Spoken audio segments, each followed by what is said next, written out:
Class is now in session. And the UPS Store is here to help you ace arriving on campus. Our certified packing experts can pack everything you need, from desktops to decor. Plus, when you pack and ship with us, you get our exclusive pack and ship guarantee. Your items arrive safe or your money back. Restrictions and limitations apply. To get a 20% off packing coupon and for full details, visit the upsstore.com/packing. When it comes to delivering flowers for life's special occasions, trust the name that's been setting the standard for nearly 50 years. 1-800-Flowers.com. From breathtaking bouquets to one-of-a-kind arrangements, 1-800-Flowers is your authority on quality blooms. Always fresh, always stunning, always delivered with care. And right now, for a limited time, you can save up to 40% off your bouquet and make someone's day. Save up to 40% off today at 1-800-Flowers.com/SXM. That's 1-800-Flowers.com/SXM.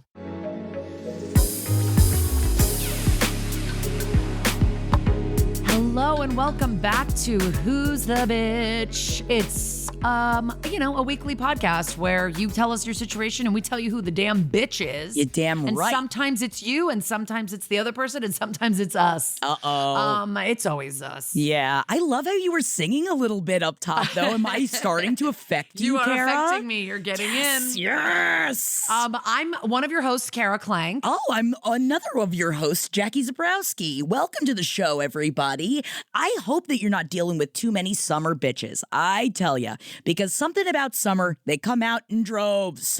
And you know that because we just had the bitchathon. Hopefully you enjoyed our edit down of the bitchathon. And I was listening to it. I thought it was fun. It's fun because there's a lot to bitch about during the summer. But, here's the thing. What I love about celebrities, they're just like us. And they're out here and they want to give us other things to bitch about during the summer. And man, sometimes they provide. But I guess it really depends on how you feel about the situation and if you're just too physically hot to be able to deal with it right now. Don't worry, that's where we come in. You're bitches in crime. Jackie and Kara, here to talk to you about your feelings about Jojo Siwa and how Jojo Siwa feels about her boyfriend's balls. And if you were wondering, has she named the balls?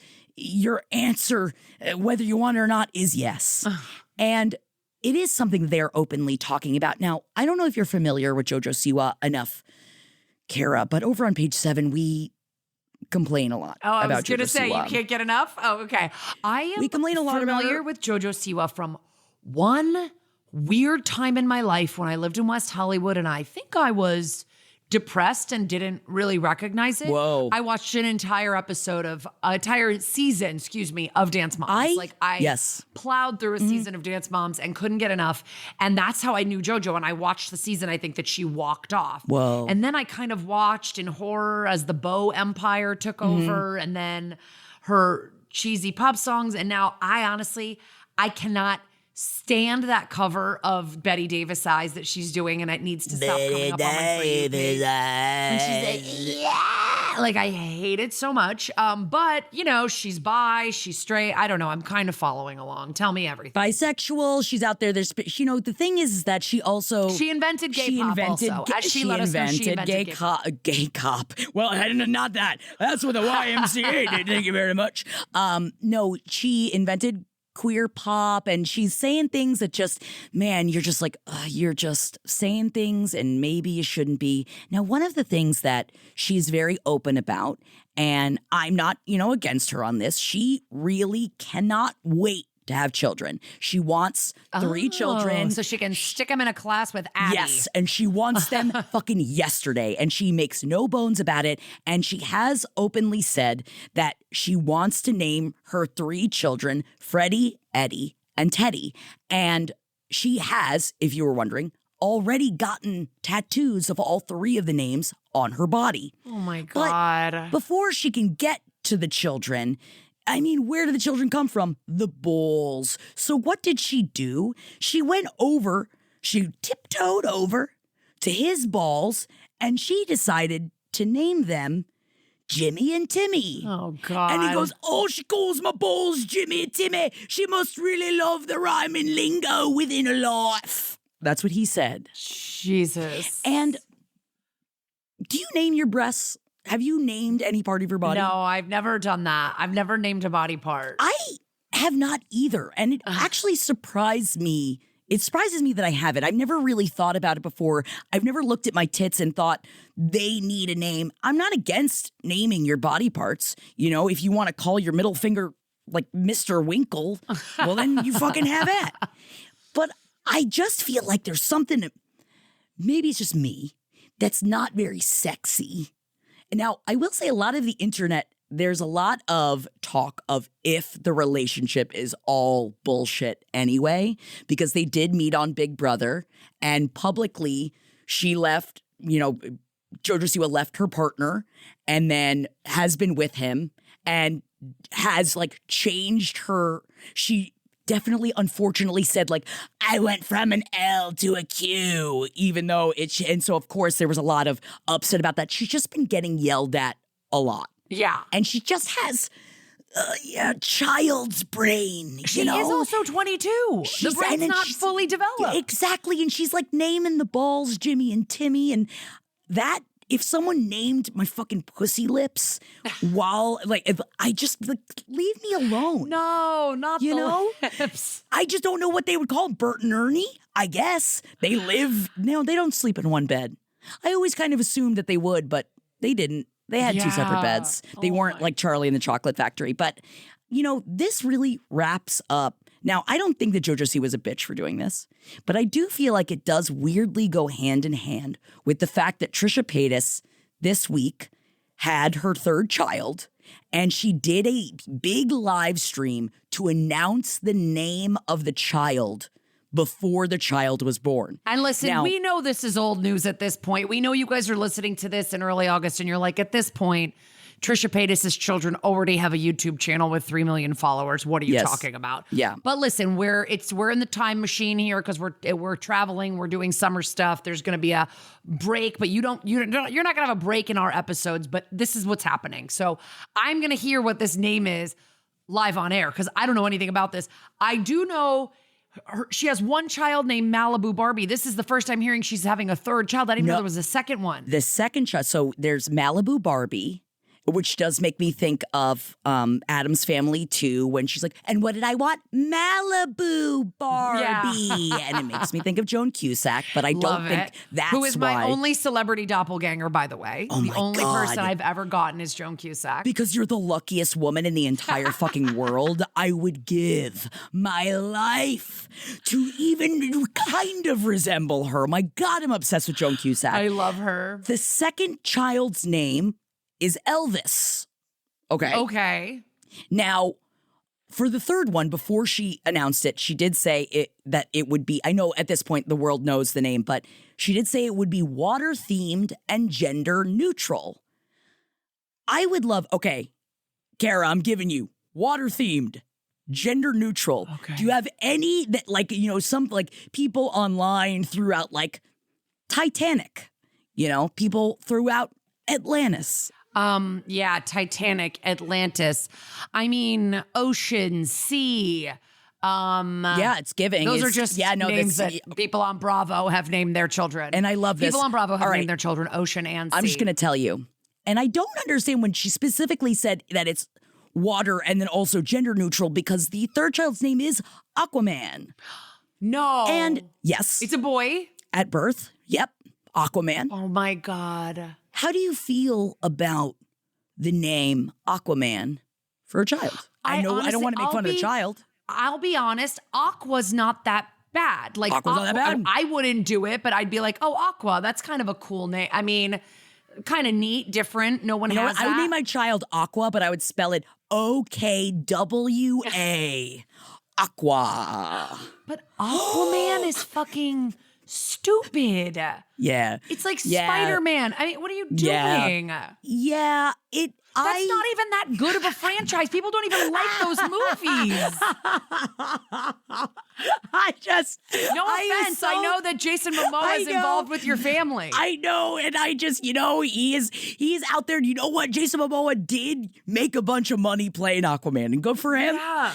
And I don't know if I would necessarily want to name my kid that, but I I think I actually do prefer Malibu Barbie or Elvis over Aquaman. Elvis is like the least weird. Yes. I mean, At first least- of all, why is she doing all this shit that's gonna get copyright infringement? Like, if these kids ever want to like do anything professionally with their names, like they won't be able to with Right. like copyrights, probably, right? Like, Or are you able to like go backwards against that? Like you must not be able to, though. I don't know. I mean, I don't know anything about the world of copyrights. I just think, sometimes we have great ideas, right?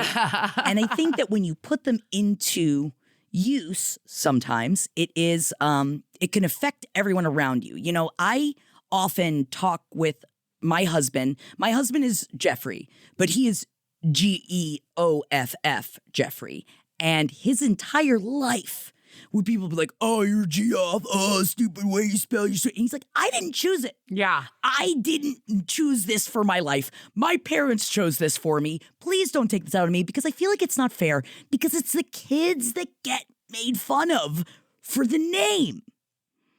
I know. And it's like, not that I want to say Trisha Paytas is a bitch for doing this, but all I could think of is like, man, or the kid's going to be celebrated for being named Aquaman. Yeah, I don't know. I just don't. They're going to have to abbreviate it to Aqua. It's like people are going to be like taking attendance going Aquaman. Like it's just. I guess, yeah, it is a full, or just Ak. It's so. I want my kid to sound like I'm hacking up a hairball. It's also just kind of I granted that her entire career is built on exploiting everything about her life, but it feels like exploitative to be like, okay, I'm going to do a live stream and reveal my kid's name. And it's like, you're obviously not going to go, it's Robert. You're not going to just pick a name. So she probably felt like she had to give the fans, deliver for the fans on something crazy and without thinking that the kid's gonna be like, Mom, why the fuck did you name me Aquaman? I don't know. I'm just sprinkling out there. I just felt it was interesting that both of these stories came up this week and I was like, what's happening?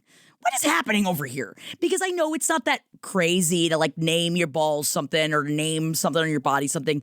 It just, I don't know. And also names can mean obviously, for example, we named our son Oscar, and when we told our Jared's parents that we were going to name our son Oscar, they thought we were doing that because we live in LA, which is the land of the Oscars.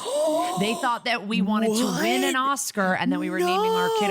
And I'm like, in my mind, it doesn't even, they're not even related. Not the same. When I say Oscar to my son, I'm never thinking, like the Academy Awards. I'm never thinking Kara, that. even as you were saying that, I was like, what was it? I was when you were like, oh, because you live in LA. And I'm like, and Oscar is it doesn't. what? It didn't even compute to me. No, but it was better than my mom who just sent me a barf emoji. So listen, I'm not trying to be my mom who was the bitch. And then when he was born and I gave her the full name, she goes, "It's beautiful." I go, "You did send me a barf emoji." She goes, "Now that I see him, I'm like, oh my god, that's insane. You gave lady. me a barf emoji. Yeah.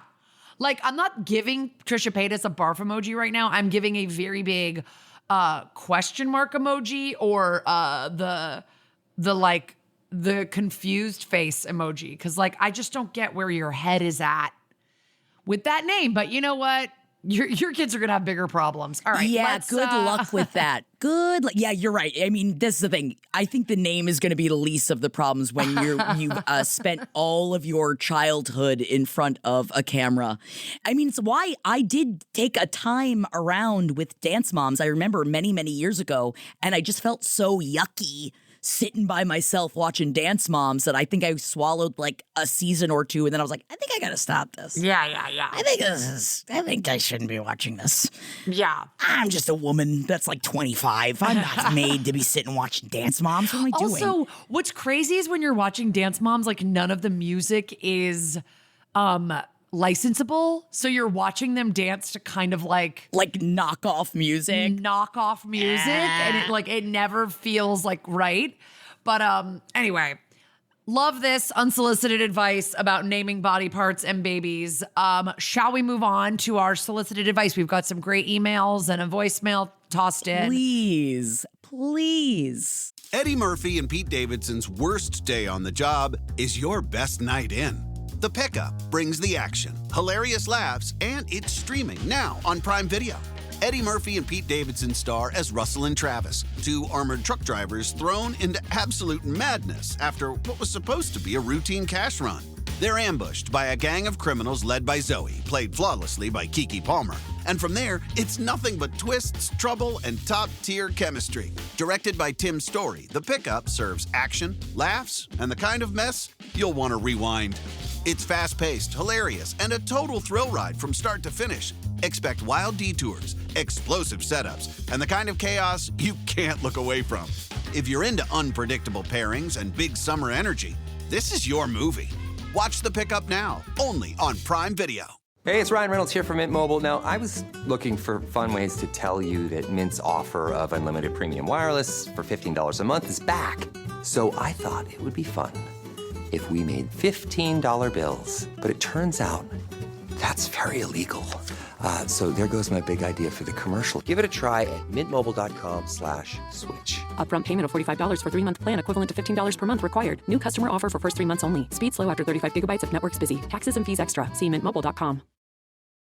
So let's get started with this first email. You've got...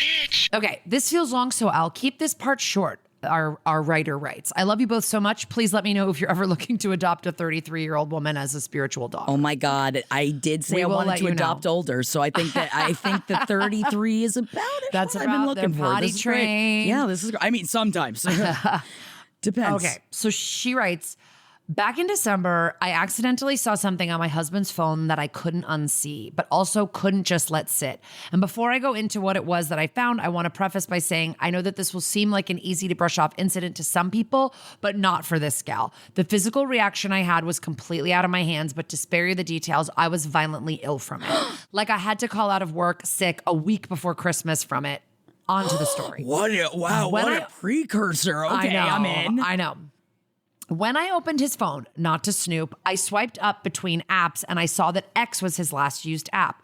What caught my eye and made my stomach drop was the profile name and picture. He was definitely using this account as an incognito one, I think she's describing like a Finsta or whatever, because he has his full name and picture on his active one. It immediately didn't sit right, and I'm a girl who trusts her gut. I've never had every limb feel like ice before, and that's what it felt like scrolling through it. And let me say, I don't give a single shit if my husband wants to watch porn on his own.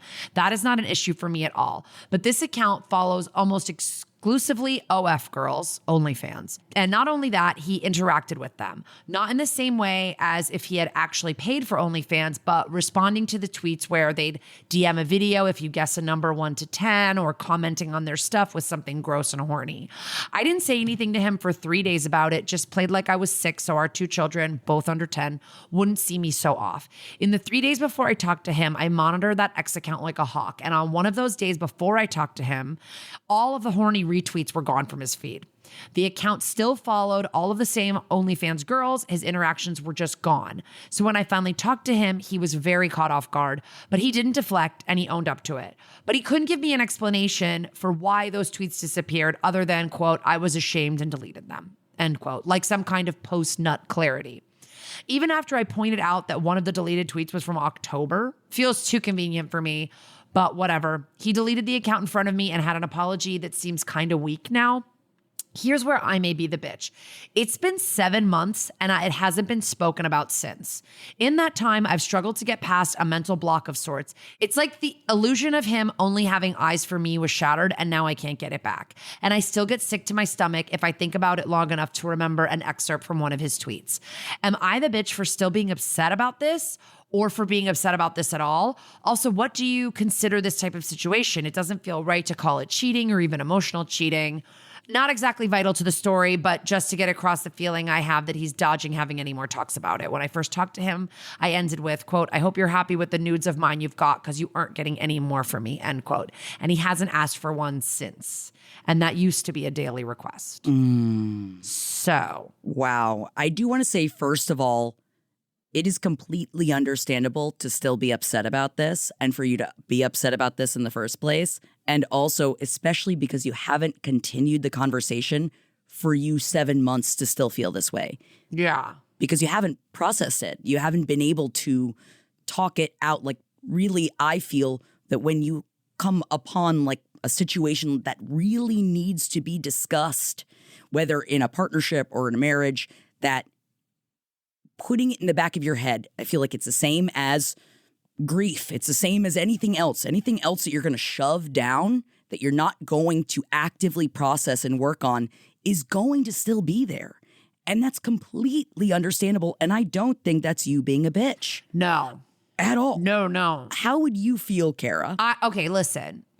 If you're doing this, if you're making an account that's incognito and like it's like you obviously are doing something kind of like clandestine. You're not doing this on your regular account. You're not, which I get. He's obviously getting some kind of thrill from the engagement of like social media, engaging with these sexually charged, like women that are doing, sex work on these things, like specifically, that's the nature of why they're on X. Like, as far as I know, because I actually don't fuck with OnlyFans, but for no other reason that I'm honestly just not a huge porn person. I have no judgment over it. Like, from what I understand, there's really not like a search function within OnlyFans. And so you have to do social media in order to get people to your pages. So that's why these girlies are doing like guess a number 1 to 10 and I'll send you a video. That makes sense, so, like, for they're engagement. on there trying to engage, and he's trying to engage. And he obviously is turned on by visual stuff. He asks you for nudes, like da-da-da. And you did absolutely nothing wrong here. And I could understand why this made you feel really, because if he had just said to you, hey, I have like a separate account. It's kind of where I look at some like pornography. And you look at it together. It's something you guys talk about. If he had let you know that he was doing it, it sounds like you wouldn't have minded as much. It's the fact that he was like running this sort of like secret identity and interacting.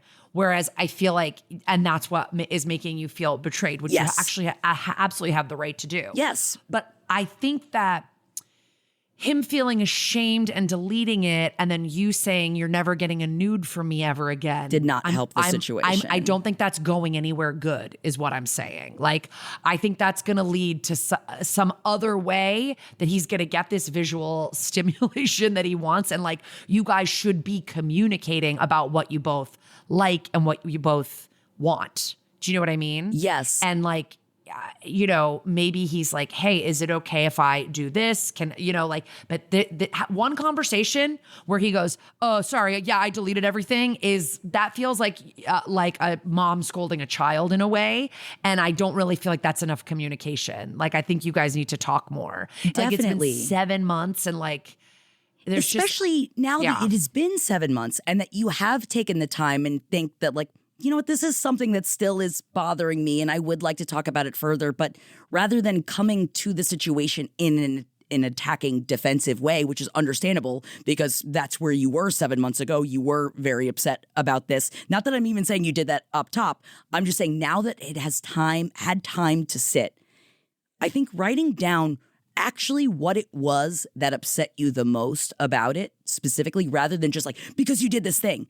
I think writing down like, we don't really keep things like that from each other. Mm-hmm. I feel like that I don't. And if you do have anything in your life that you feel like, oh, maybe I do have something like that I have never shared to him, maybe it's opening up about something like that. If you have something like that, or if there's a way of like, I look at porn, like, do you want to look at the porn that I look at, like of bringing yourself to the conversation, taking the shame out of it to bring in, because if you're just throwing shame barbs, he's not going to listen. You're not going to be able to heal and to grow and to move on from this. Yeah. Because you even said in this, it doesn't feel right to call it cheating or even emotional cheating. But here's the thing. What did it feel like to you? This was an experience that you had, that you saw something. You can have a betrayal that's not cheating. Yes, like, very look much at people so. out there all the time that are like, my husband day traded away $100,000 of our savings. That is a betrayal that's of not trust. Cheating. It's a full betrayal. I mean, and just because it involves like other women or sexual figures or whatever, this is a complicated landscape, especially with OnlyFans. I think I've talked about it before on this podcast before, but like, I've known several people who found out that their husbands or boyfriends were engaging in OnlyFans, And that felt different to them than pornography. Like, because it is with more porn, interactive. It is, yeah, there's a wall There's there. a wall. There's a computer screen that's between you and you can't really reach out to that person. And with OnlyFans, exactly. But like, even on like Pornhub and things like that, you can still write comments under videos, but that doesn't mean that the people they're not going to see it or write back. Yeah, it's different than going to someone's channel when they're doing something live and like kind of interacting and making requests. And I think some people are like, honestly, this is a really much deeper topic to get than we have like the capacity to touch on today. But some people are like, oh, it's much more ethical. Like, these are people, OnlyFans people aren't working for like predatory, pornography companies or whatever. And they're running their own businesses. And so it's less predatory. So I understand that. But I think for a lot of people, that feels like a boundary is kind of being crossed with the interaction piece of course. it. So he might have thought, what's the big deal? It's a retweet. It's like me making some weird comments back on Instagram. They don't even respond, or on his ex account that this was, right? Like this, they don't even respond. So what does it matter? Like, you could say it does matter. It matters to me that it feels like you're reaching out to have a sexual conversation with someone who is not me. It bothers me that you are hiding this account from me. You tell it, because I don't know. You just said you had this visceral reaction, which I completely understand. I have fully physical reactions to stuff all the time that I'm like, I don't even know why this is bothering me so much, but it is. And you're not the bitch for being upset about it. No. I think that you and your partner are being both the bitch by not investigating this more. It's been 7 months. You gotta, and I know you're saying he's kind of avoiding it. You gotta like have a sit down and like talk about this. But I also understand if you're ashamed of something and you get bopped on the nose for it. Yeah, it's hard to bring back up. It is, because it seems in his brain that he did not see it in the way that you are seeing it. Not that makes him right. Not that makes you right. It is just that you both were looking at this differently. And now, not only does it need to be further discussed, but it needs to be talked about, like, okay, in the future, maybe there is a way in which for you, and I understand if you can't, but if you're like, okay, I'd love to, if you're going to keep looking at OnlyFans, I'd love to discuss our boundaries in our marriage. And I'd love to discuss what it means to me for you to take it further and what you are seeking in that. But also, and I know that this is something that I would recommend, honestly, to absolutely anybody, and nobody has the fucking money for it, couples therapy. Yeah. I mean, talking through this and coming at it from a way that is with someone that is unbiased, to be able to talk through this, because you both, it seems, which is understandable, have very big feelings about this situation, because being upset to that extent of being physically sick, and also the amount of shame that your partner was feeling, which obviously he probably already was because he had deleted all of the comments.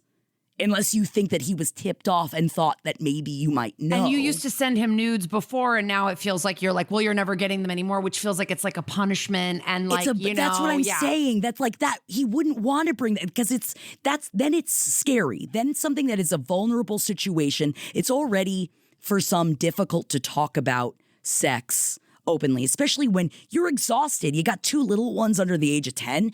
Like sex, unfortunately, often goes by the wayside early, in the same way that like self-care goes by the wayside when you're dealing with a bunch of shit. It's like, what's the first thing to go? Going to the gym, even though it really should be the last thing to go. Yeah. And being able to like talk about these uncomfortable situations when you're exhausted and you're just already beleaguered by everything else that's going on can seem like an insurmountable task.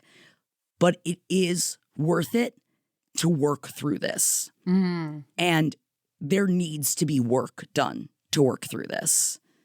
And you can do it. And I think that there is a way to go, because like I imagine, like, I would assume your sex life is suffering at this point. After 7 months. At least I would. If I felt that way about my partner, I definitely would pull away and not want to be like, oh, well, you just want to go fucking look at OnlyFans, so have at. But I will also say, for those of you that have a partner and would never want to, like, would be worried about venturing into this situation, I have already discussed at length with my husband. Like, I've already asked, like, how do you feel about OnlyFans? And I didn't come about it in a way of like, with barbs or anything.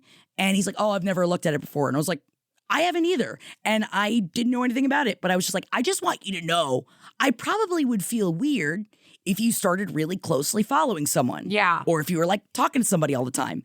And I would love to ask, as your wife, if you were to ever look at OnlyFans and if you were to get to that point, I'd love for you to talk to me about it, if that's okay. Because not that I'm saying that you can never look and you can, because again, I don't give a fuck. Watch as much fucking porn as you want. Do whatever. I mean, but it is the interaction that takes it to another level. That it is completely understandable. For me, it's a budgeting thing. It's like, also, for me, it's budgeting. You imagine him spending the money on that? We don't have the money for it. You're right like, I'll now, take off my G-string. And maybe he's not even like looking at OnlyFans. Maybe he's literally just doing the interaction of like these girls on the for the thrill Twitter, of the talk of the connection. That's fine. If it's fine, it's fine if it's fine with you. Or it might not be fine for you. Yeah. Exactly. Yeah. It might not be fine for you, and that's okay too. Yeah. So yeah. Some people say, no way, my partner can never, ever have OnlyFans.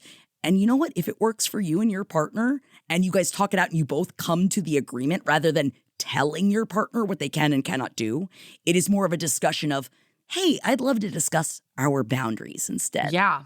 So let us know like how it goes and I really think you guys should talk about it and like let us know. Please do. But this is a really good call because or an email submission just because I know a lot of people are having sort of these kind of issues with, it's like a new frontier of, it's a new world of what stuff. It means to, like, for connection, like seeking outside connection. And I guess that's more of what I discuss with my husband. It's more of like, if that is something that you find yourself going down that path, I just want to talk about it just so we can talk about like, what are you looking for? Yeah. Not that I'm saying because it has to be me. It's more just right. But what are you looking for? Like, let's talk about it at least, because we're all human beings.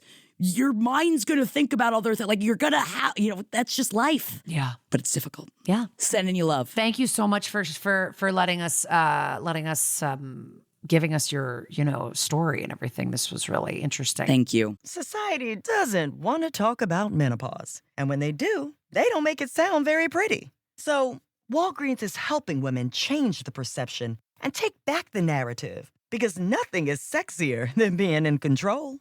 Menopause is confidence. Menopause is power. Menopause is hot.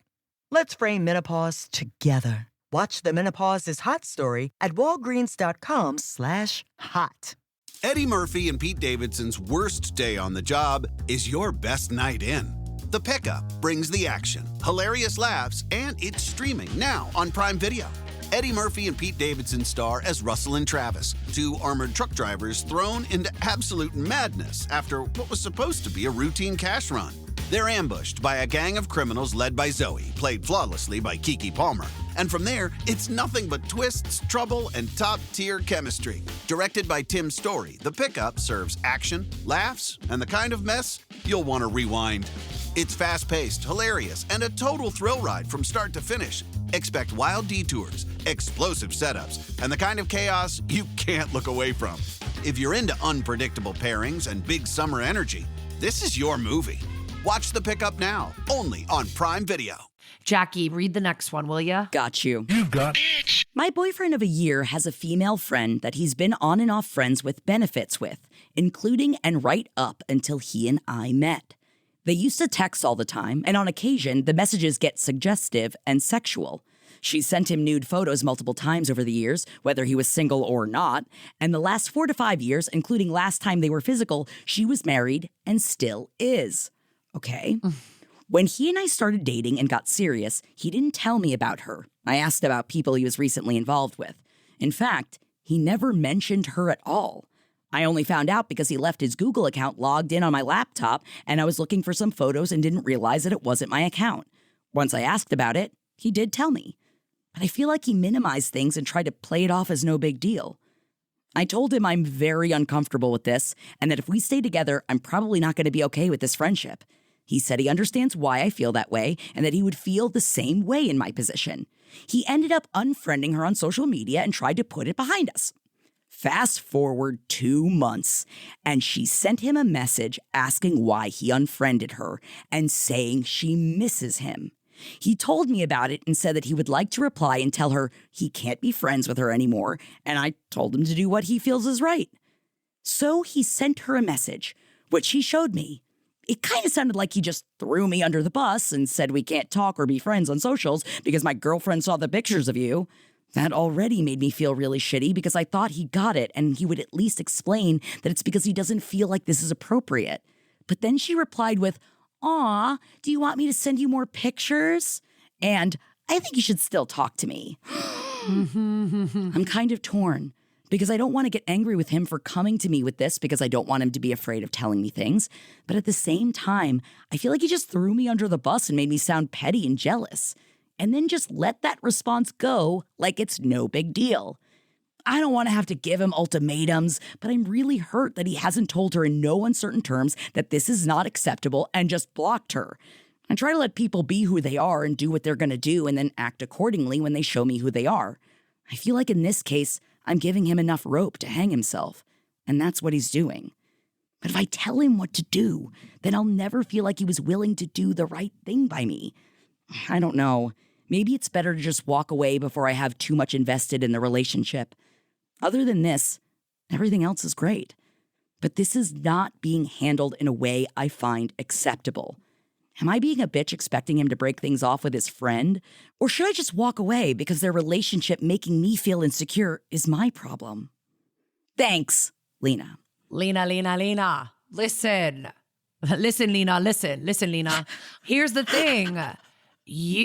Look, I am normally like, oh my God, stop with like girls that are like, you're never allowed to talk to an ex, or like my boyfriend's not allowed to be friends with girls. And I can tell that is not what you're doing at all right now. No. Your guy is friends with a boundaryless woman. This woman is boundaryless, and that feels very dangerous. I think for anyone, if my husband was to hang out with a man who was like, I don't know, sometimes I just like to do coke and go on the railroad track sometimes. Like, you know what I mean? Like, I'd be like, don't hang out with him, please. Do you know what I'm saying? Like, yep. This doesn't have as much to do, I think, with necessarily your guy cheating on you, because it's been a year or so and it doesn't really feel, he probably could have cheated on you with her anytime he wanted to, and he hasn't. I think, as far as we know, and it doesn't sound like you're saying that he has, like, it's just, he's hanging out with kind of like a wild, dangerous seeming person. And I think that's completely okay for you to say, hey, could you stop? She is married. She hooks up with people outside of her marriage. She sends photos. She doesn't really like think that any of your concerns, like if it was a real friend, why have you guys not hung out? Right. If you had hung out and like all gone bowling together or fucking gone to see a movie or hung out before, like if he had done any work to imply this girl is a real friend of mine and I need her in my life and we've been together through thick and thin, and because we've gotten a couple of other calls actually in the past couple of weeks, a few other things about like, this is my my good friend and my person doesn't like me being with this friend or something like that, hanging out with my friend, it threatens them. I don't think people should be insecure about opposite sex or whatever sex you're attracted to relationships. No, do you know what I'm saying? Yes. Like you I don't think that should be an insecurity that's just like, okay, well, sorry, I can't hang out with you anymore because it makes my girlfriend feel insecure. I don't think he should have said it that way. And also, it just seems like your guy's being a fucking guy. And we've talked about this a million times. Like, of course you felt like he hasn't told her in no uncertain terms that it's not acceptable, because guys don't even like always think about this kind of thing. But I bet he would not be that down with some old fuck buddy of yours sending you nudes whenever, who's married and who does whatever. You know what I'm saying? Like, so I think you need to just have a serious conversation with him and go, I didn't really like the way you said that to her. You put it on me. Is this relationship with her important to you? Because if it is, we need to figure out how we can move forward with boundaries, because she doesn't have any. And if it's not that important to you, which I'm going to go out on a limb and say it doesn't feel like it's that important to you, if for a while you didn't even know about her. Like, it's not like he's like, oh, I'm going to meet up with Sarah down at the bar. They're not friends. Like, they're not that close of friends. They're fuck buddies. And men keep girls like that in their back pocket, I think, for future. Like, honestly. I guess it's my question to you, Kara, then. Do you feel that his response of saying, like, oh, my girlfriend is making, like, oh, my girlfriend's all the pictures, so we gotta, you know. Oh, yeah, he absolutely was being a pussy. And, like, but I don't think he was being malicious. Like, I feel like in his, like, I'm gonna say it, dodo brain, I'm gonna say that he saw it and was just like, well, I mean, I'm not going to throw it away for the future. Like, you never know what's going to happen in the future. He said, but I blocked her. But I blocked her, so I did it. And so I feel like... And he's probably like, I'm telling the truth. My girlfriend doesn't like... And he did guys openly do not show work you. well in nuance a lot of the time. Right. Nuance is not like... So it's like, you told me to stop hanging out with her. I told her I can't hang out with you anymore because my girlfriend told me to stop. Like, you know, he didn't. But I would bring that up to him, and I would... The only thing of, like, continuing, like, to be able to process this a little bit further with your partner, that I would say of, like, I would bring up, I don't really like that. I feel like you kind of just used me as an excuse to make sure that you could, like, keep her around for later, or, like, did you have to say it like that? And also, my big question would be, okay, you've heard the stories of her doing stuff while she was in a relationship, the other person, but has he? And that, I feel like, would be more of the conversation of, like, is this, like, has she said to you before, like, oh, I'll just send you pictures anyway, even if you were with someone? Has this been something? And that might be a boundary that you see that, like, could be established of, I would like, I feel that we might be at the place in our relationship where maybe we're not sending nudes to other people anymore. Or if you receive a nude, it's more like a, hey, thanks so much, but, like, we're not doing this anymore. And I think it needs to be discussed, like we were saying to the last person that wrote in, that talking about your boundaries of what you are comfortable with need to also be established. It shouldn't just be what you can't do. I think it also is talking about, like, what you feel that you are accepting of, because every relationship is different. Every relationship at different points is always going to be different. This is something that even if you had this conversation with your partner 7 years ago, have it again.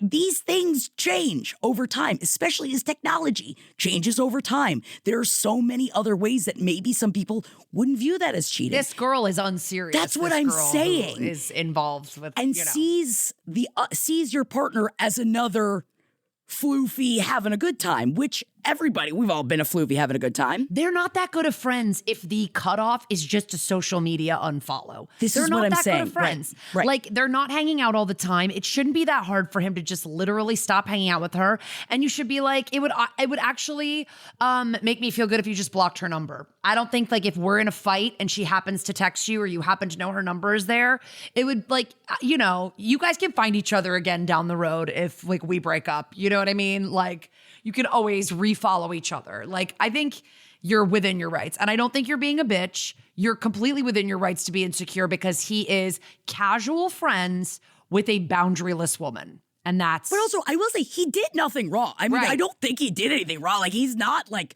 he's not in trouble. It's more just, like... You wanted him to act like you would have, where you would have probably called the person yourself and said, listen, I'm in a really great relationship right now. I don't really think that us talking is a good idea. So I'm just gonna, whatever. I don't know what she wanted him to say to the girl, but he said exactly what you told him to basically, that you thought, and he just relayed the message. Like, that's just classic to me. So thank you for writing in. Let us know what happens. I don't think he's gonna, like you said, I'm giving enough room to hang himself. I think that's what he's doing. I think you're maybe putting your only bitch characteristics here are possibly expecting a little bit too much out of him, when I don't think this is a serious friendship at all, and it shouldn't be that hard for him to just cut her ass off. But yeah, you're being... Let us know what happens. Trying to make surreptitious work, like surreptitious, surreptitious is surreptitious, but it's a mouthful, so maybe it doesn't work. God. All right, let's move on to a voicemail. Let's roll the call. Thank you for calling. Who's the bitch? Tell us in the voicemail who's the bitch. Beep. Hi, Jackie and Kara. Sorry if this is a little bit quiet, but one of the possible B's in the question is asleep in the other room. So, quick speed up here, but I live with my boyfriend of almost a year and his ex-girlfriend.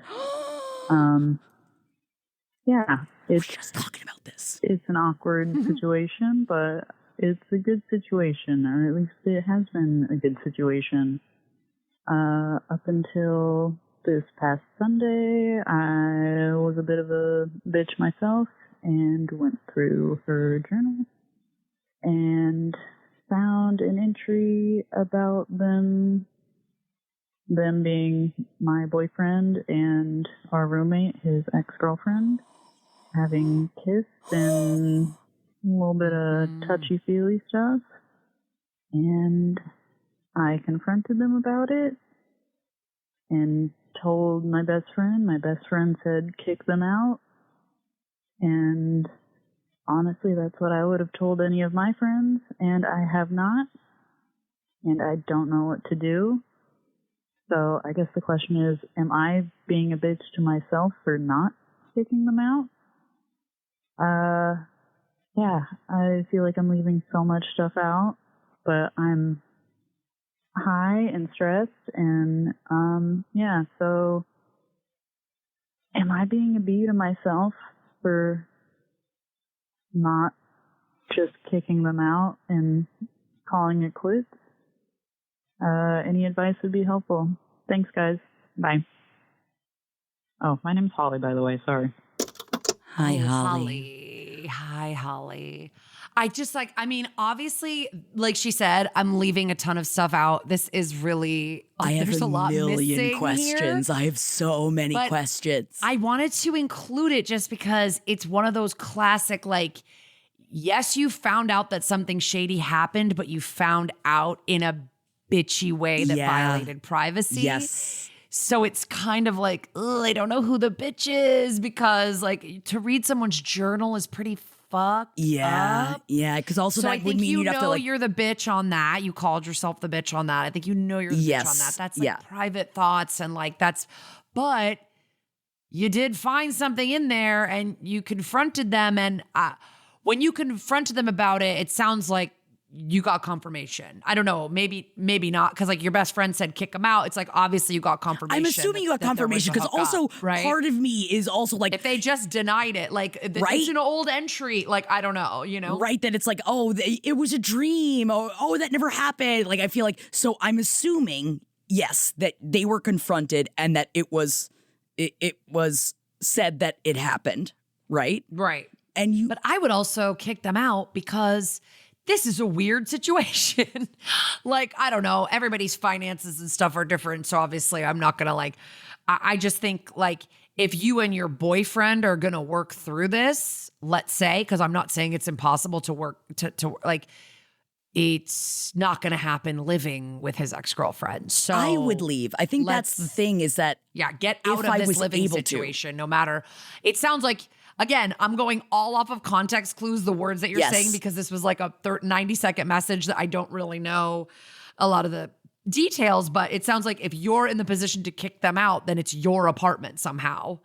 And so if your name is on the lease, but I also, like you're not kicking them out because of, it feels like your feelings is why you're not kicking them out, and not because, and probably there's like some financial or other things, but has to be. Either way, it's like, get a friend to move in. Let's do something else, because if you love your boyfriend and it's been going on for a year and it's been wonderful and this is just, and he's apologetic and wants to stay together, then you're not going to work through it with the ex-girlfriend being in the house. No, you're certainly not.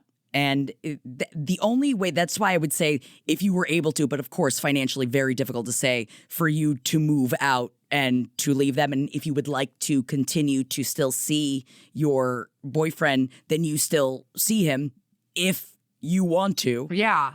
But I also don't know how the roommate's going to feel safe with you having read her private journal. Right. That's why I'm saying that that's why I'm saying that you might want to just take yourself out of the situation if you were able to do that. And but that's then just I don't think you're going to work through it with your boyfriend if he's still living with his ex-girlfriend. It is a dicey situation. It's a dicey situation. Yeah. Because here's the thing. So what are the options? Just kick out the ex-girlfriend, because that's going to be a fucking to-do, especially if all three of you guys are all on the lease. Depending on whoever is on the lease, you don't, like, depending on what state you're in when it comes to like whose rights are what and what you can do. So you either get rid of just her, you get rid of both her and your boyfriend, but then you would have to, I'm assuming, move someone else in quickly. And that also just, I would assume, break you and your boyfriend up, I'm assuming. Yeah. So that's another option. So those two options, not very good. I feel like that's why if you were able to pull yourself out of the situation and go stay with a friend for a while for you to get some perspective, because also, hear me out. Sometimes I feel like you make a decision that you know is not the right fucking decision because you're kind of spiraling and it doesn't make it right. It doesn't make it something you should do. But now that you are in that home, I think that you should take yourself away from a situation that puts you to the brink, to the point that you would search for someone else's journal. Think about that choice. Was that you making that choice? Yeah, did you know something was going, did you have a feeling something was going on? Or are you just like a Snoopy Snoop? We are missing so many details from. Because that's the thing, like, are they flirty? Like, was it something that like you were kind of tipped off by something? And so, and like, was it just the one time? Did they confirm that maybe that there was more, or was there more to the story that wasn't written down? I need so much more. I need so much more, but I also want you to protect yourself. And I appreciate that you asked, am I being a bee to myself? Because I think that sometimes we forget to ask those things, and good for you. Yeah, good for asking if you're being a bitch to yourself. Because like if they said, yes, something happened, but it'll never happen again. Does your boyfriend want to stay together? And he says, I'm really sorry. Like, we're not really getting any of that context here, but I just wanted to include it because I do sort of love the like, I went about finding out the information in a shady way, but then I was correct. It's always kind of like, it's like the whole looking at each other's phone thing, but looking at someone's journal is like where they put their personal thoughts. Like phones, I feel like there's some expectation, and with everything that you text, that something could get seen by someone who finds your phone or whatever. But like your journal is like kind of where you put your. That's why I don't keep one. That's why I don't keep one, babe. Too scared. I'm very scared. I am very scared of writing anything down that anyone can actually find. But also, earlier I was saying surreptitious, but I really feel like it's highly suspicious of you. You're highly suspicious. Oh my God. And I understand sometimes we get pushed to the brink of being highly suspicious, and it's scary. But the situation you're in is not tenable, so please let us know what you end up doing, or call us back with more details or something. I love this. Is the second Holly we've had in a couple of weeks with some juicy tea. So thank you, all the Hollies of the world. Sending you love. Let's go to our next email. I wanted to do this one because literally ever since I started this podcast with you, I get so many like, am I the asshole things on my Facebook, on my Instagram. I'm getting them all the time. Now in my Instagram reels, I am getting, which I find fascinating, these call-in shows that are for advice, but only financial. Ooh. There's like this guy named somebody Ramsey who like gives financial advice. Gordon Ramsay? They're very well. No, I think it's Dave Ramsey. I forgot what the guy's name is, but like they're clearly some network, and I can't tell. He's a little Southern. It feels like a little conservative in a weird way, but then he just gives people like financial advice, and like a lot of stuff is like, some of it's wild though. Some of it is literally, my husband day traded $150,000. Like, we're bankrupt now. We're going to lose our house because he day traded our money away. Some of them, one of them is like, I'm worth $12 million and my wife doesn't know that because she's spendy and I don't want to tell her how much we're worth. Like, crazy shit people write in. Like, money makes people crazy. Yes. So when we got this one, I was like, I kind of want to answer this one because I kind of want to channel some of the financial advice I've been getting. I don't even follow this guy. The shit's just coming into my For You page. And because I watch every single one to the end, they know that I like it. So I'm getting it in my algorithm. Well, if you've got financial advice, I'm definitely always willing to listen. Yeah. I mean, it's kind of an interesting. Also, it also involves one of our favorite tropes between the two of us, daddy issues. Daddy issues. Okay. Here we go. Hello, co-hosts. Love the show. Really can't get enough, but let's get into it. I love your to the point. All right. I need to know who the bitch is, me or my father. Ooh. For context, my father is someone who needs to fix everything. Oh, girl, I'm already so with you. Oh, no. If there is, quote, a problem, he has to take it upon himself to find a solution, whether you want him to or not.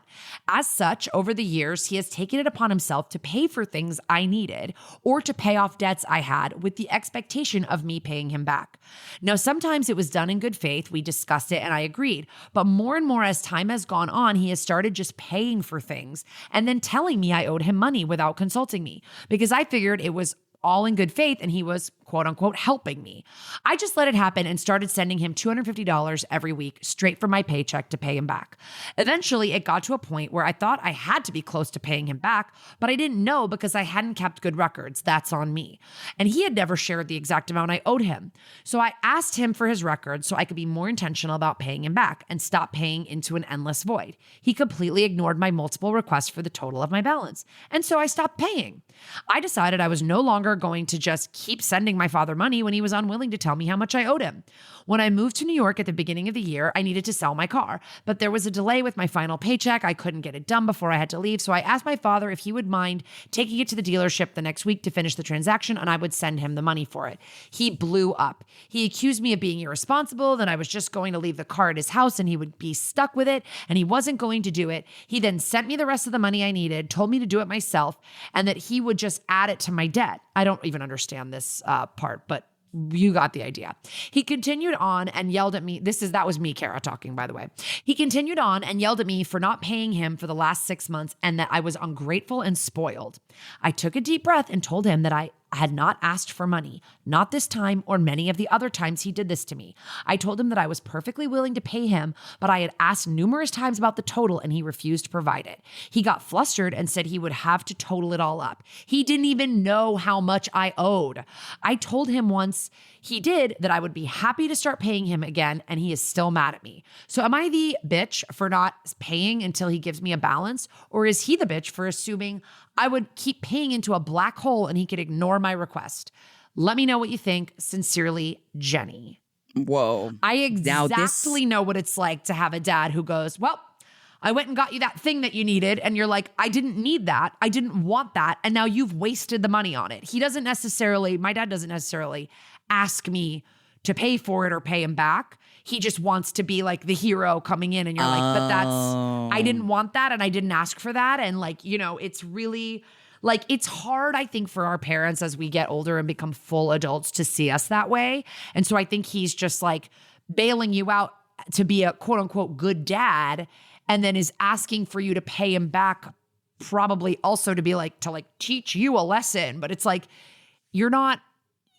this isn't how it works. Like, he's not your personal bank. Right. And you shouldn't just be blindly paying into him. I think you need to call him and go, listen, let's sit down. Let's go over the last few years. Every single time he gave you money, it's got to be in your bank. There's got to be records of it somewhere.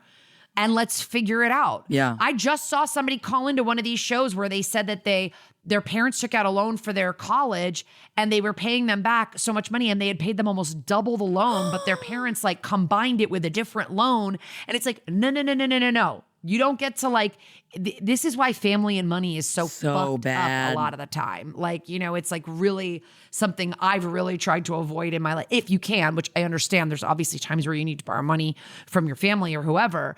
But yeah, you're not just going to keep paying into the bank of dad. And he probably doesn't, if he doesn't even know how much you owed, then I wonder if it's even about financial stuff or more just about teaching you to be responsible and pay me back and this right. and that. And this very way of treating you like a baby where you're like, no, I'm a grown ass person and I want to pay my debts off and then be done. Yeah. And I didn't ask for some of these debts. And that's why he got flustered, because you called him out.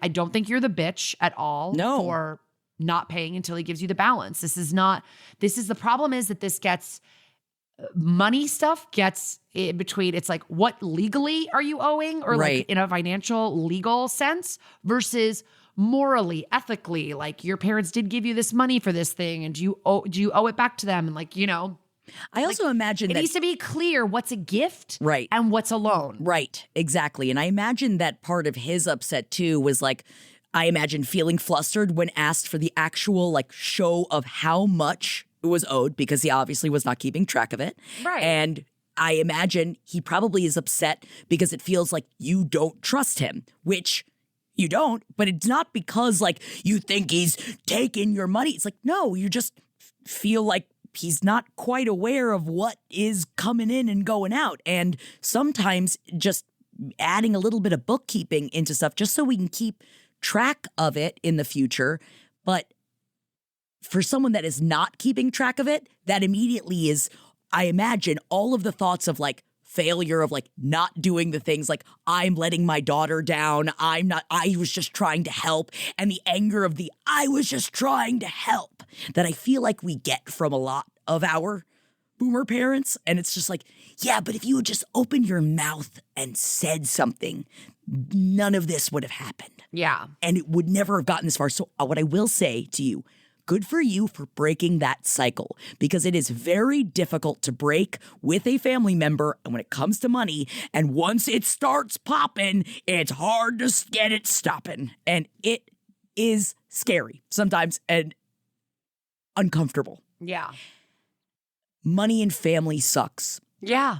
It fucking sucks. It just sucks. Do it as little as humanly possible if you can. But also, in the same way that, like, I would expect at this point from any friend of mine, if I were to borrow money, I would expect it written down. Yeah. I want to see it written down. I want to write down a payment plan of when I'm going to give it back to you. It's like, let's discuss this. And I would like sit down with your dad and go, listen, I am blank years old and I understand how we've always done this before with you kind of swooping in to help me. We need to change the way it's done going forward. Like, and you can say that, you can word that in whatever way you think your dad's going to hear it. You can go, I'm not saying I'm never going to need your help ever again, but I think that you need to wait until I explicitly ask you for money. And then we're going to discuss exactly like Jackie said, we're going to write it down. We're going to say when it's going to be paid back, like what the plan is. Like, we need to do a little bit more planning here because I don't want our relationship to be affected by money, you know, like right. You got so mad at me over this car thing. I'm not being irresponsible. I had a paycheck complication. Like, this is not like, you know, if you couldn't do this favor that I asked you to do, then you could have just said no. And instead of doing all, you did all this extra stuff. Like, I need you to let me kind of make my own mistakes and I will come to you if I need a loan of some kind. And then you can decide whether you want to disperse it or not, you know, like, or you're in the position to. But also now that you have this moment, now that, okay, I'm assuming just at least a little bit of time has gone on, of like, come back to this not as angry as you were before. Because he's not going to hear you if you come in. He's not going to listen. He's not going to hear it. Right. So it needs to come from a place of, hey, I'd like to work on this together. And I don't want this to be something that we just can't talk about. So I'm hoping that you'd be willing to meet me halfway. Yeah. But let us know, because, oh, boy, does that resonate with me, a dad that thinks they could just pop in and they got you some new hose or something that you didn't ask for. Like pantyhose? No, like, I mean, like my dad. Oh, like, you mean like garden hose? Yeah, That's you know what I mean? You're like, oh. You say hose, I say panty, all right? I say garden. I'm talking about a sprinkler, bitch. Sprinkler. Listen, thank you to everybody who writes into us, whether or not we answer your question or not. We get so many submissions and we love that you guys are trusting us with your scenarios, and we really try to get to as many as we can. You can always go to who'sthebitch.com to leave a voicemail, to send us an email, or to follow us on social, which is Who's the Bitch LPN on Instagram. And you can easily send us a DM, follow us for the hilarious memes that Jackie makes of every episode that we do. Also, go to our YouTube channel, subscribe to our YouTube channel. That's where we've got the whole bitchathon is up there. We're going to get little clips up there and stuff. And go check it out, because you can listen Henry to the and podcast Holden on there as well. Yes. Yeah. Yes. So subscribe, give our little millennial podcast a chance on the old YouTube. And we love you guys. Thanks so much. We'll see you next week. Damn right. Bye, everybody.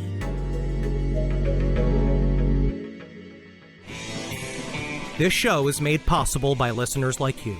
Thanks to our ad sponsors, you can support our shows by supporting them. For more shows like the one you just listened to, go to lastpodcastnetwork.com.